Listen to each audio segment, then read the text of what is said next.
Le stress, c'est notre réaction au changement en nous et autour de nous. Si nous savons nous maintenir, nous allons dominer ce stress. Dans le cas contraire, nous évoluons vers les filles du stress qui sont 4 vilains sentiments. Et ces 4 vilains sentiments, si nous n'arrivons pas à les dominer, vont nous détruire notre vie.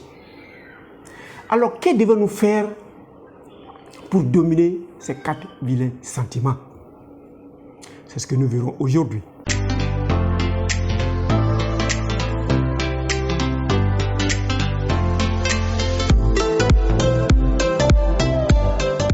Bienvenue à Objectif Santé, votre chaîne de bien-être qui vous permettra aujourd'hui de savoir comment neutraliser les 4 vilains sentiments et comment faire pour surmonter les difficultés que nous avons sans faire recours à quelque support extérieur que ce soit. Je suis Docteur Nature. J'aimerais vous faire connaître la médecine de la santé, contrairement à la médecine de la maladie, que lorsque vous allez l'appliquer, vous vivrez heureux.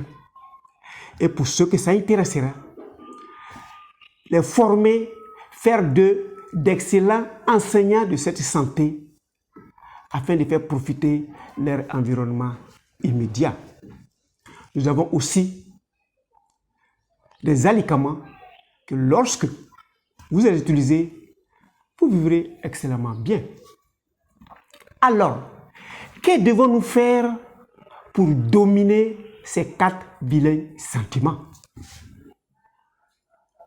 Je souhaite que vous revoyez les 3 premières vidéos et que vous les regardez en intégralité pour comprendre le reste. Le premier vilain sentiment, c'est la joie excessive. Mais comment une joie peut être excessive? Je connais un couple que j'ai même suivi. Ils ont eu besoin de 7 ans avant de concevoir. Ils ont eu les premières filles après 7 ans de mariage. Et je sais ce que ça les a coûté pour avoir cet enfant.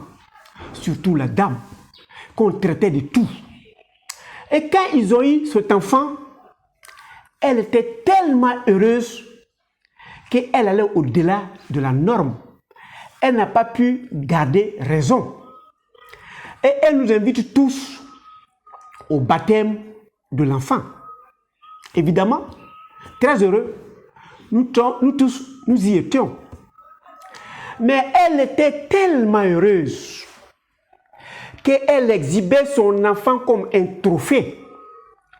Elle a tellement invité des visiteurs, d'invités, qu'il n'y avait même plus de place. Donc les gens sont venus, elle veut exprimer sa joie et elle prend cet enfant comme un trophée et elle l'exhibe et chacun prend, chacun regarde, chacun l'apprécie et l'enfant passe de main à main. Je me suis mis à l'observer. Je l'approche. Madame, c'est toi qui es heureuse. L'enfant ne vit pas ta fête là. Il faut protéger ton enfant. Elle me dit, mais c'est mon trophée. Il faut qu'on voit que moi aussi je peux accoucher. Comme elle a parlé comme ça, je me suis abstenu d'aller voir le monsieur. Je me suis assis et je l'observais en train de faire passer l'enfant de tuberculose en tuberculose, des problèmes de peau en problème de peau, des problèmes. Donc il a fait passer l'enfant. Chacun des visiteurs a pris l'enfant et je vous assure, on était environ 200 personnes sur le lieu. Et chacun de ceux-là ont regardé l'enfant, ils ont apprécié l'enfant. Il y a des gens même qui ont donné une bise à l'enfant. Il y a des gens qui ont dit à l'enfant, toi aussi tu as trop duré là. Mais oui, Ils veulent bien, ils sont bien contents, mais il faut pouvoir raison garder.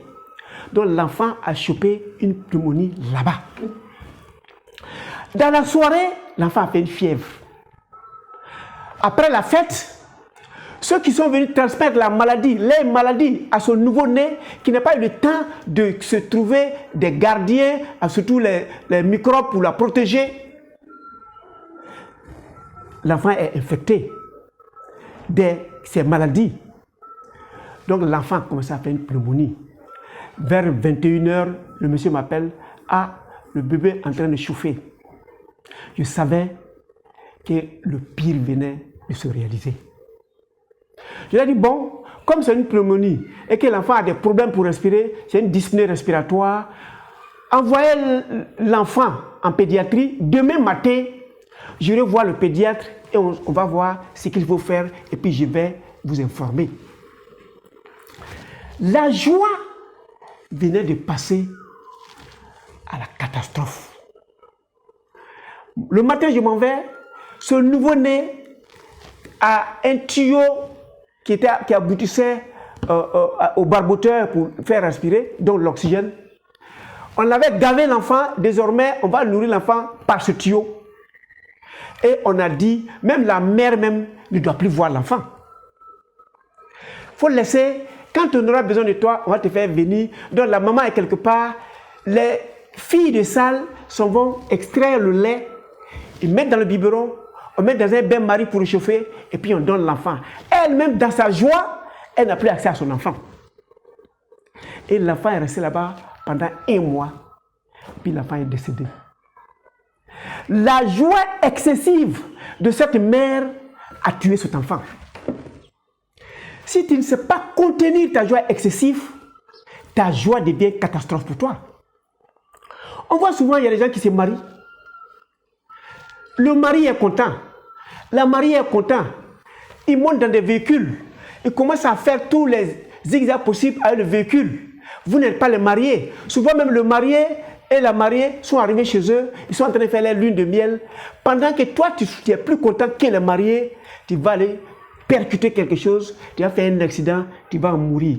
Ta joie excessive t'a tué. Que faut-il faire pour contenir cette joie excessive?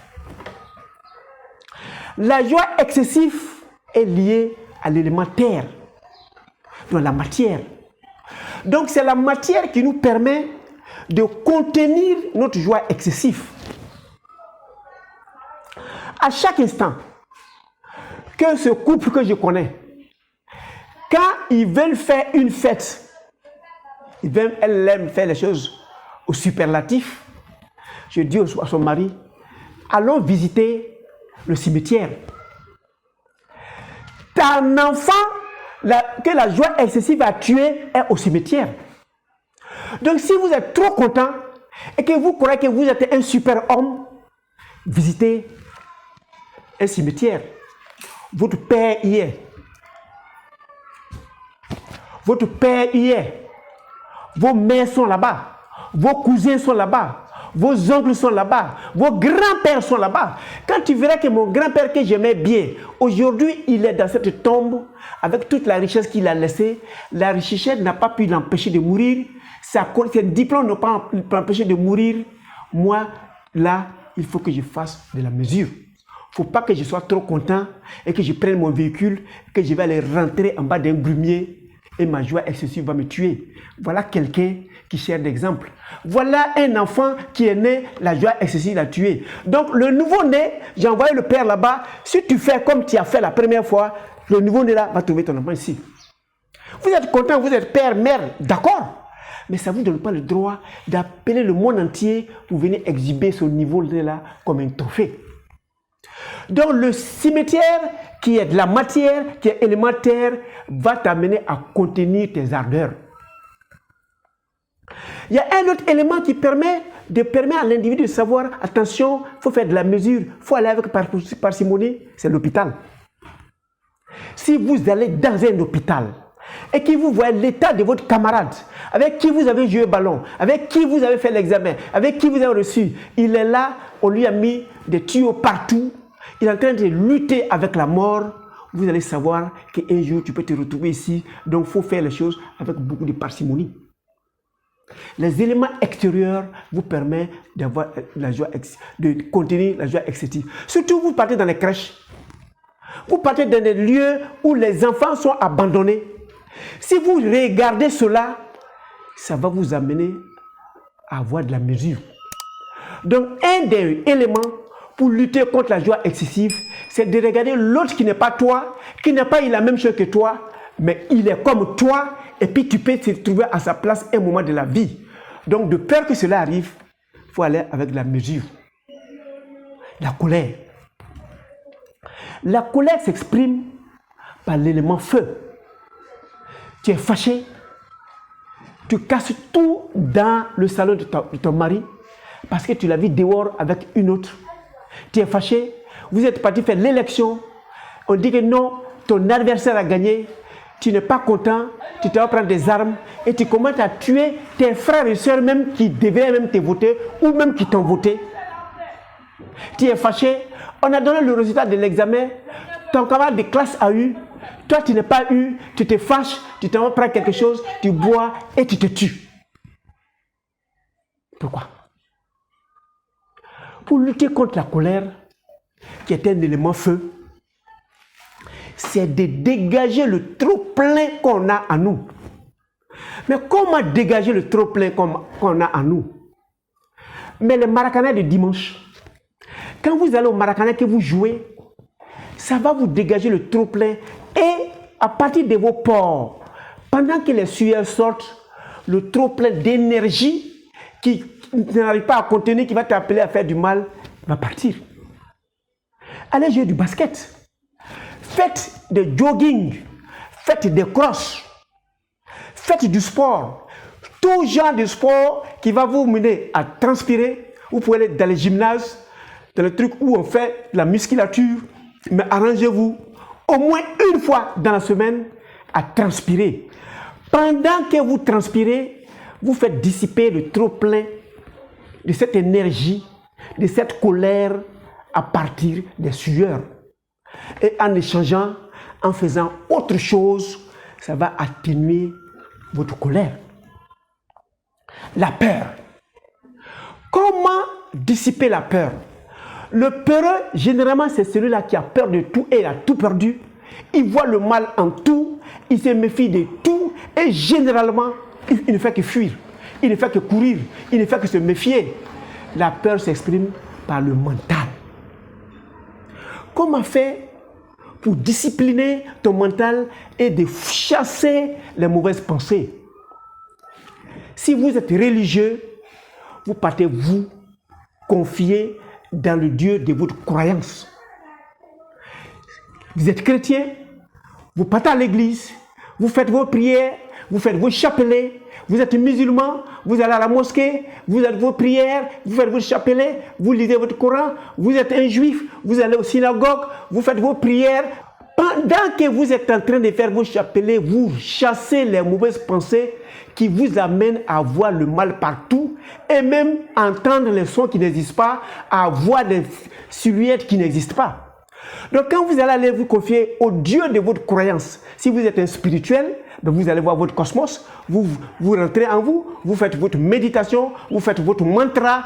Et quand vous faites votre mantra, la pensée, l'élément R est changé par d'autres éléments R venant de votre spiritualité, de votre degré de spiritualité, du Dieu de votre croyance. Et pendant que vous êtes en train de lire le livre c'est tentez de savoir le contenu de ce qui est dit dans la Bible, dans la Torah ou dans le Coran ou dans vos livres spirituels. Si vous cherchez à comprendre la pensée négative, la pensée noire qui était en train de te décémer va sortir et sera remplacée par une pensée positive et vous allez vous sentir à l'aise, relaxé parce que ce mauvais sentiment qui est la peur est parti.